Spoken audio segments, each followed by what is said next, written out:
Welcome back, everybody. We're jumping on for an emergency episode this weekend. You may have heard the news, but we all woke up to news that the U.S. had conducted strikes inside of Venezuela and then grabbed Maduro and his wife, the president of Venezuela, and took them to the United States. And now we're hearing Trump say, we're just going to go ahead and run Venezuela for a while. So, a lot to get into, so many different elements of this, as always, despite the very scary subject matter. I'll try to be as fun as possible. A few things before showing you an off-the-rails press conference. Given the context, one of the wildest that I've seen from Trump, where he's clearly exhausted and just spitballing about matters of war. And that's going to be a theme I'm going to come back to a lot, which is it's one thing to get news that at least tentatively we're at war without congressional approval, and that we captured a world leader and now we have him in our custody. But then you look for guidance, as I've said so many times, to the US president, and you remember that it's Trump, and it makes you feel a lot more nervous about what's happening. Before showing you some of those clips, I want to walk through a few takes that I found particularly compelling. There was this op-ed out of the New York Times editorial board titled "Trump's Attack on Venezuela is Illegal and Unwise." And here's where it lays out in kind of a level-headed way where the editorial board gets its concerns from. Few people will feel any sympathy for Maduro. True. He is undemocratic and repressive and has destabilized the Western Hemisphere in recent years. The United Nations recently issued a report detailing more than a decade of killings, torture, sexual violence, and arbitrary detention by henchmen against his political opponents. He stole Venezuela's presidential election in 2024. He has fueled economic and political disruption throughout the region by instigating an exodus of nearly 8 million migrants. He's terrible. If there's an overriding lesson, though, of American foreign affairs in the past century, it is that attempting to oust even the most deplorable regimes can make matters worse. The United States spent 20 years failing to create a stable government in Afghanistan and replace a dictatorship in Libya with a fractured state. The tragic consequences of the 2003 war in Iraq continue to beset America and the Middle East. Perhaps most relevant, the United States has sporadically destabilized Latin American countries, including Chile, Cuba, Guatemala, and Nicaragua, by trying to oust a government through force. Mr. Trump has not yet offered a coherent explanation for his actions. We're going to get to his explanation in Venezuela, and they're correct. I don't know if you could describe it as coherent. He's pushing our country toward an international crisis without valid reasons. If Mr. Trump wants to argue otherwise, the Constitution spells out what he must do. Go to Congress. Without congressional approval, his actions violate U.S. law. So you already see a bunch of little nuggets of concern there. There wasn't congressional approval, like everything Trump's been doing. Militarily, you have David Axelrod saying Maduro is a tyrant who ruled Venezuela illegitimately, yet there are a raft of questions about the legitimacy of this U.S. operation to oust and arrest him and what comes next. We've learned this before. You invade it, you own it. Crystal Ball saying, if you believe the attack on Venezuela and kidnap of Maduro is about drugs, I genuinely don't know how to help you. Trump just pardoned Juan Orlando Hernandez, who is an actual drug trafficker, because his tech oligarch buddies were mad about their libertarian crypto fiefdom Prospera being in jeopardy. This is about plunder and power. So, please, if you're MAGA, hear me. This is not about celebrating Maduro or even arguing that there isn't a plausible, better Venezuela. There absolutely is one that doesn't include Maduro ruling. And he is an illegitimate president. He did steal his most recent election. And that's all true. And whenever Trump argues this is about stopping drug trafficking, understanding where and who are actually the highest concerns with drug trafficking, contradicts this claim. Whenever you look at who Trump just pardoned, someone who was the president of a country, who did have a bunch of compelling evidence and then was convicted because of that evidence and was serving a sentence because of that evidence in engaging in drug trafficking to the United States, and Trump pardoned him. And when you hear Trump himself go, we're going to make so much money off the oil, it starts to contradict what seemingly is the principal justification. And remember this too, there's just so many lies, so it's tough to believe different explanations. Like on the build up to this, we've been having these extrajudicial killings on boats, alleged drug boats. John Jackson links to a New York Times article saying the first physical evidence in the Caribbean boat strikes is washed up and it contained marijuana. Not cocaine, not fentanyl, but a substance that is legal in 40 of 50 U.S. states. And people were murdered because of that. And then you have even some Trump supporters. This will be our almost last bit of context before looking at Trump's press conference.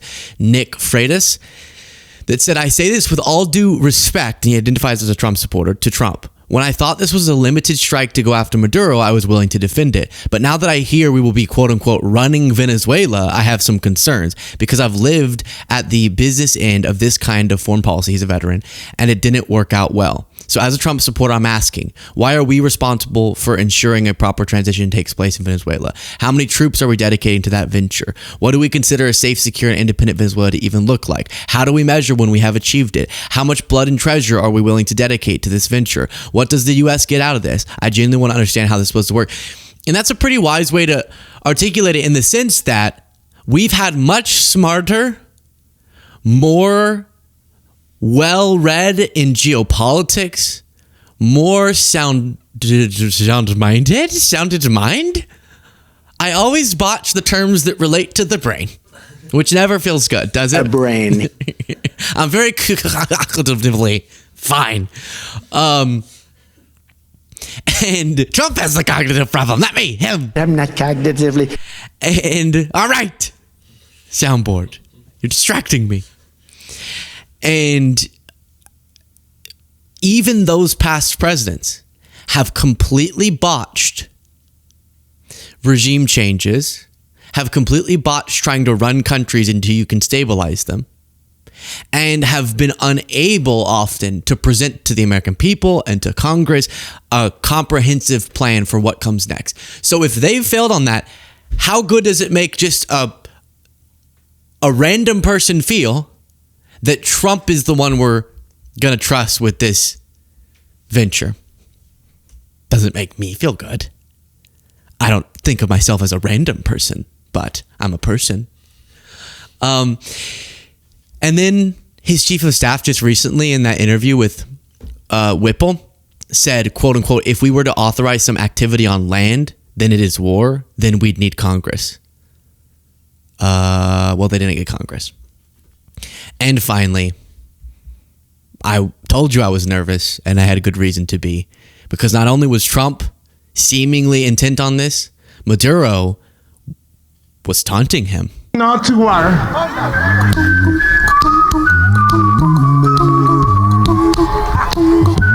Peace and love.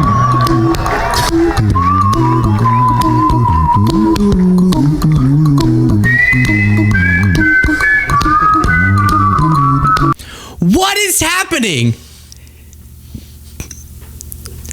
We have Trump and this.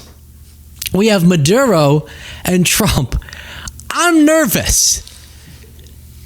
I'm nervous as to where this goes. You show Trump, we can smash your teeth. I'm worried about what he's going to do. Oh no. And it's a good song. It's such a good song. That's the brutal part.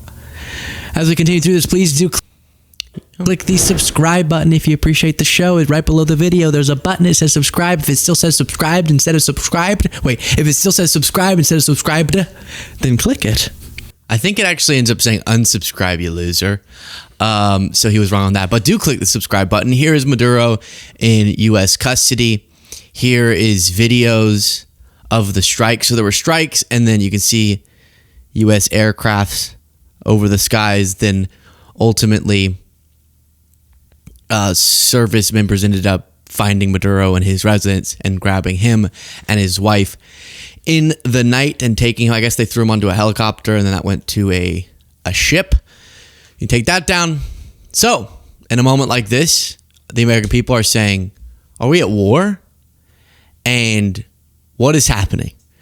And instead of having often unwise people who at least can explain things in a more comforting way. We have an unwise person who is terrible at explaining things in a comforting way. Let's start. Used to launch a spectacular assault, and it was an assault like people have not seen since World War II. It was a... Hey, what? Hey, excuse me, back here. What? World War II? Number one, that's not true. We haven't seen any assault like this since World War II. Number two, why are you invoking World War II? That's scary. Force against a heavily fortified military fortress in the heart of Caracas to bring outlaw dictator Nicolas Maduro to justice. And he's slurring through the whole speech, too. Yikes. But then he just... Whoops. Of course, we're having technical glitches. But he just says, we're going to go ahead and run the place. And why? Well, the justification is supposed to be because this guy is a narco-terrorist who has assisted in drug trafficking to the United States. Like the person Trump just pardoned. But in this case, he does actually want to stop it in this case. But then Trump gives away the whole game. The U.S. is going to run Venezuela. So who's in power right now?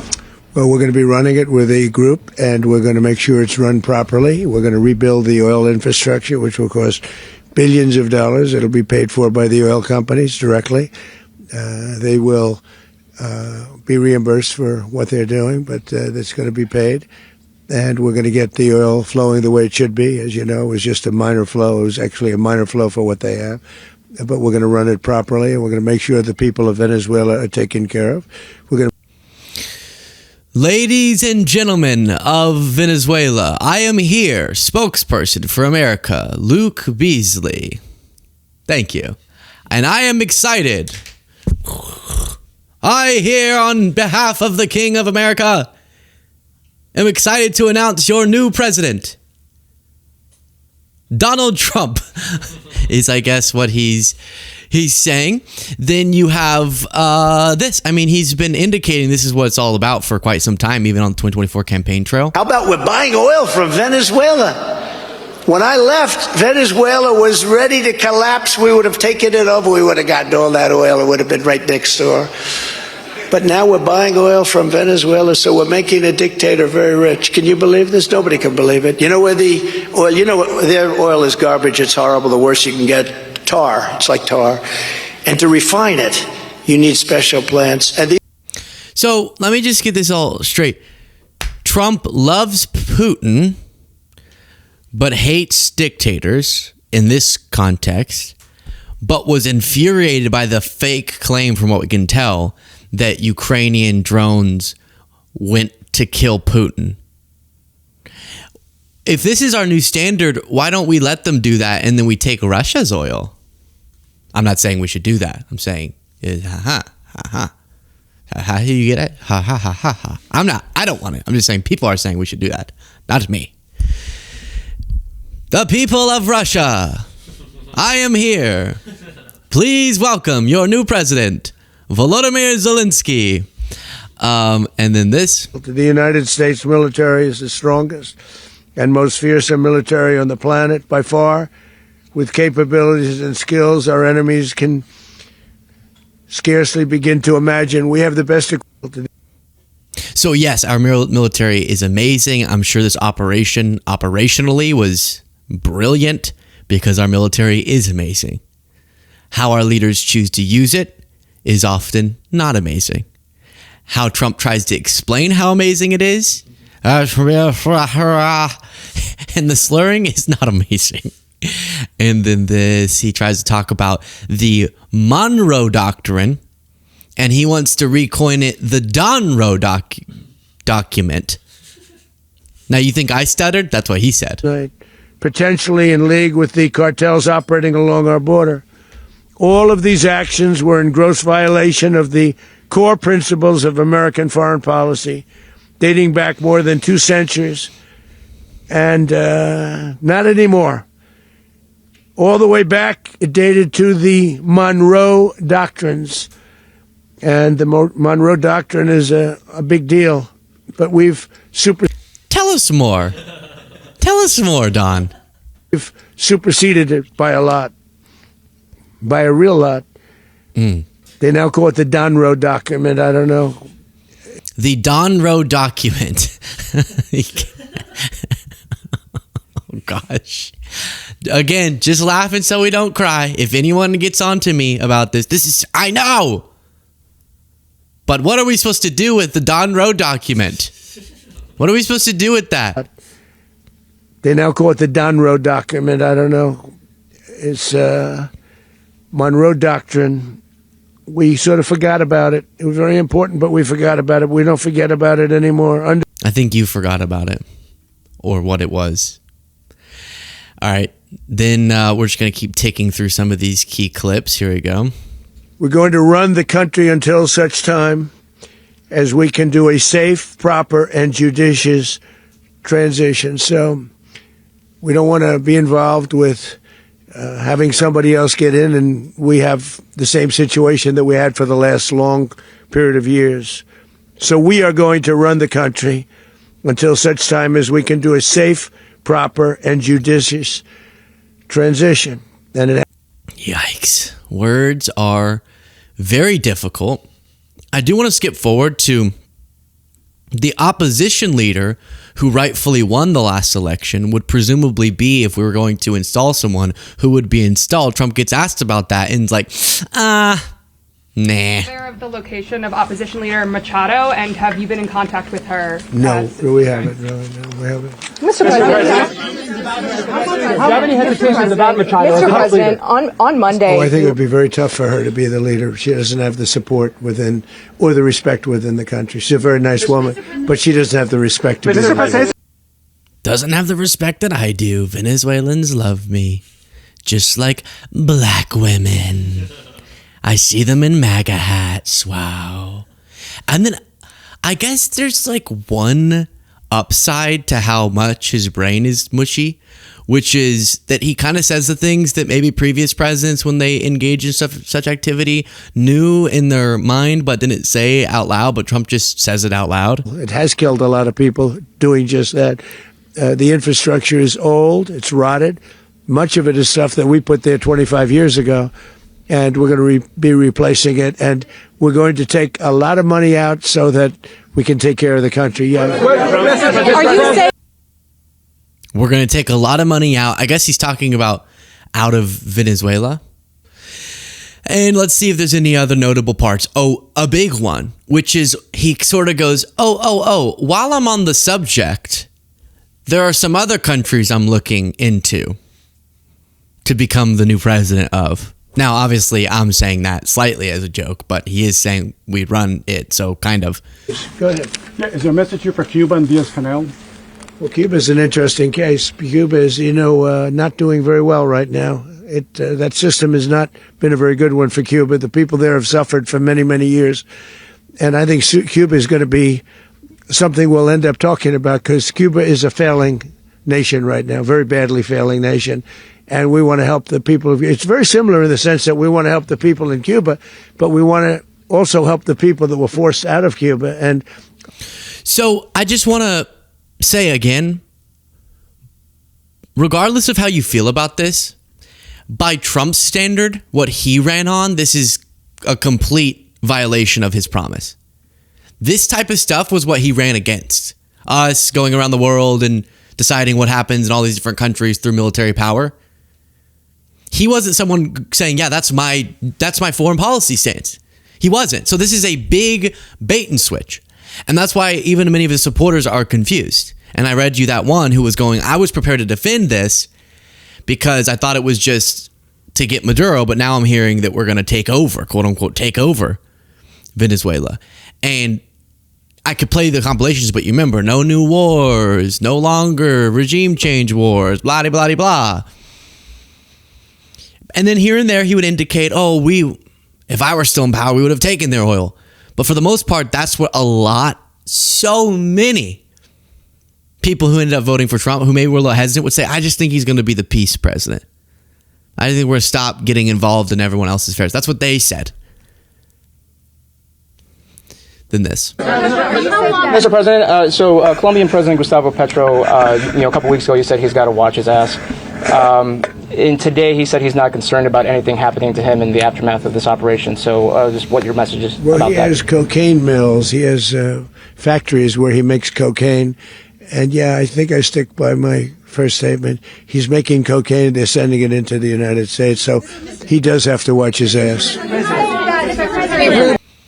So he's putting a lot of other people on notice. Now, you would think if you just conducted a genuinely historic action directing this operation without congressional approval and saying that we're going to go in and he's actually said make Venezuela great again. He's a very creative, innovative one. Then you would think you'd be pretty amped up, right? This would be a rare time where your eyes would be getting droopy. Well, General Raisin Cane, yes, literally, it's all out of a movie, got up to the podium and Trump was struggling. Intelligence agencies, including the CIA, NSA, and NGA. We watched, we waited, we prepared, we remained patient and professional. This mission was meticulously planned, drawing lessons from decades of missions over the last many years, many missions over these last many years. This was an audacious operation that only the United States could do. What it looks like, I know it's just because his eyes are drooping, but what it looks like is he just can't stop taking note of Raisin Cane's ass. Colombian president, watch your ass. And while you're watching your ass, I'm going to be watching Raisin's ass.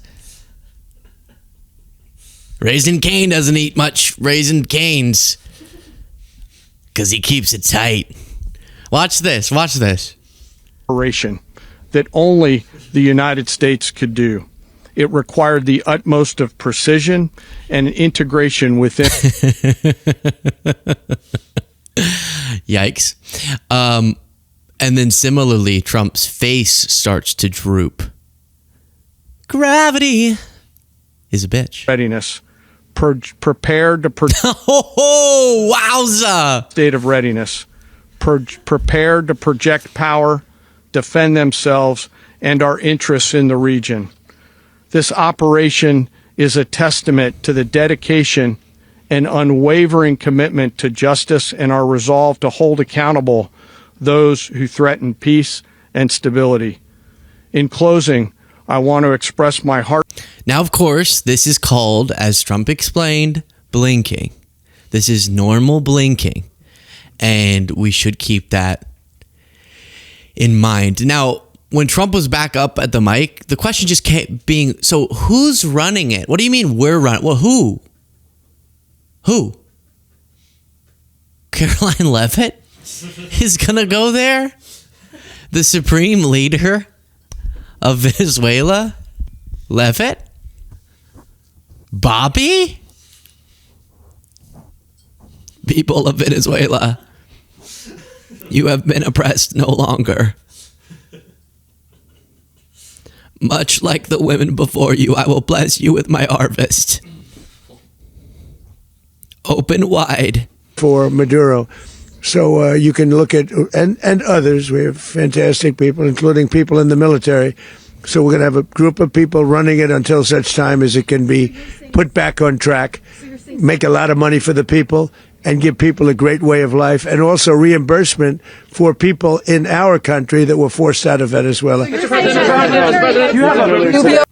But I thought he said everyone coming from Venezuela was Hannibal Lecter. I thought he said it was insane asylums. I didn't even pull this clip, but at this press conference, he was like, you know, they came from jails, they came from insane asylums and mental institutions, but mental institutions kind of like the lesser version of an insane asylum. Insane asylum's like a little more heavy, a little more tough than in a mental. It's like, what are we talking about? But that was his argument about who was coming from Venezuela was a bunch of crazy people, and now he's saying we're going to reimburse said crazy people. Not following. Here's Marco Rubio. That helped protect Maduro. This is well known. Their whole spy agency, all that were full of Cubans. I mean, it's amazing. This poor island took over Venezuela. This poor what? Amazing. This poor Marco. That's a pretty dirty language for this setting. island took over Venezuela in some cases. One of the biggest problems the Venezuelans have is they have to declare independence from Cuba that tried to basically colonize it from a security standpoint. So, yeah, look, if I lived in Havana and I was in the government, I'd be concerned, at least a little bit. And Trump talked about how a second strike is prepared if needed and all of those sorts of things. So what I want for Venezuela is not what they had. And Maduro was absolutely awful and oppressive, and it's been terrible for his people and his economy. And it would be amazing if a better leader could rise up and be great for them. And I don't think it's crazy to see Trump saying we're going to take it over, as the New York Times outlined, given number one, the lack of congressional approval. Number two, I don't know if they mentioned this, but I've been reflecting on how many lies have already been told in this build up to what we're now seeing. And number three, that Trump's going to be in charge of running the country. And he's not doing very well running this one. So I don't know if he's going to be good running that one. But I hope for the absolute best, of course. And then I guess we got to finish this segment off with a tough guy talk from Pete Hegseth. Justice all. Can you guess what he might say? I'm going somewhere. No more dudes in dresses. No. Direction or lethality. No. What did Maduro do, and what did he just experience? Something about getting punched in the teeth or no, something of the how sort. are you not remembering? I'm like 0 for 5 on this year. You remember the edit? What did he tell the world will happen? Oh, FAFO. Justice all on full display in the middle of the night. Nicolas Maduro had his chance, just like Iran had their chance, until they didn't and until he didn't. He effed around and he found out. Stop the memification of our government. I'm sick of it. I am absolutely sick of it.